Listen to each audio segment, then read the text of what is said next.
Salam, bugün sizə 7-ci sinif kimyadan KSQ 6-nı izah edəcəm. Birinci suala baxaq. Kimyəvi hadisələr fiziki hadisələrdən nə ilə fərqlənir? Kimyəvi hadisələr zamanı bir maddədən başqa bir maddə yaranır. Amma fiziki hadisələr zamanı isə bir maddədən başqa bir maddə yaranmır. Fərqimiz budur. Sonra ikinci suala baxaq. Hansı fiziki hadisədir?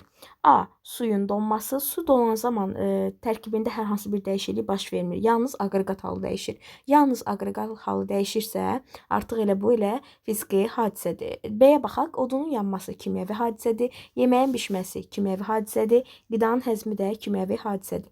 Yalnız fiziki hadisə oldu suyun donması. Üçüncü suala baxaq. Hansı kimyəvi hadisədir? A. Suyun donması. Biz dedik ki, suyun donması fiziki hadisədir. Yalnız su aqreqat halını dəyişir. B-yə baxaq. Suyun buxarlanması. Su buxarlanan zamanda yalnız aqreqat halını dəyişir, qaz halına keçmiş olur. Burada tərkibdə hər hansı bir dəyişiklik baş vermədiyinə görə fiziki hadisədir. C-yə baxaq. Yağışın yağması. Yağışın yağması da fiziki hadisəyə misaldır. D. Dəmirin paslanması. Bəli, dəmir paslanan zaman artıq biz onun rənginin dəyişdiyini müşahidə edirik və rəngin dəyişməsi kimyəvi hadisənin əlamətlərindən biridir. Baxaq indi 4-cü suala. Südün turşumasını necə müəyyən edirik? Südün turşumasını biz iyinə görə və dadına görə, əsasən dadına görə yazaq. Südün turşumasını biz dadına görə müəyyən edirik. 5-ə baxaq. İstilik effekti hansı hərflə işarə olunur?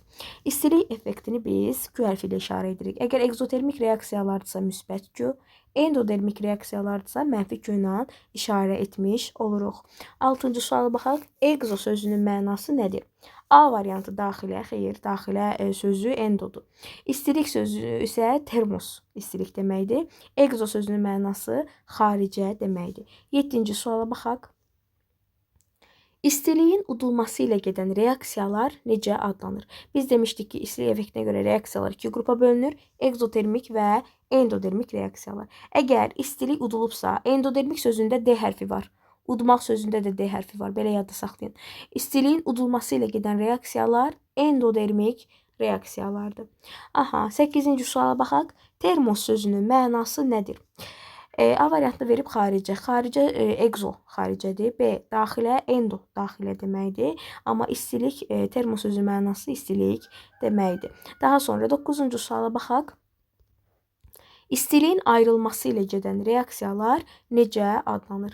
Biz dedik ki, istilik effektinə görə reaksiyalar iki qrupa bölünür. İstiliyin ayrılması və istiliyin udulması ilə gedən reaksiyalar.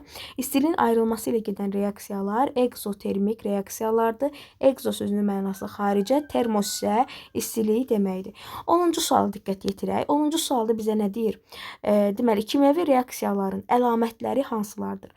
Kimyəvi reaksiyaların əlamətlərinə misal göstərə bilərik. Məsələn, deməli, çöküntünün alınması, daha sonra qazın ayrılması, qaz ayrılması, daha sonra rəngin dəyişməsi, sonra işığın əmələ gəlməsi, daha sonra istiliyin əmələ gəlməsi, məsələn, istilik əmələ gəlməsi, misal ola bilər. İstiliyin ayrılması və ya udulması, daha sonra çöküntünün əmələ gəlməsi, qazın əmələ gəlməsi, rəngin dəyişməsi və işığın əmələ gəlməsi aiddir kimyəvi reaksiyaların əlamətlərinə. Deməli, bugünkü izahımız bura qədər. Kanalıma dəstək olmağı unutmayın. Sağ olun.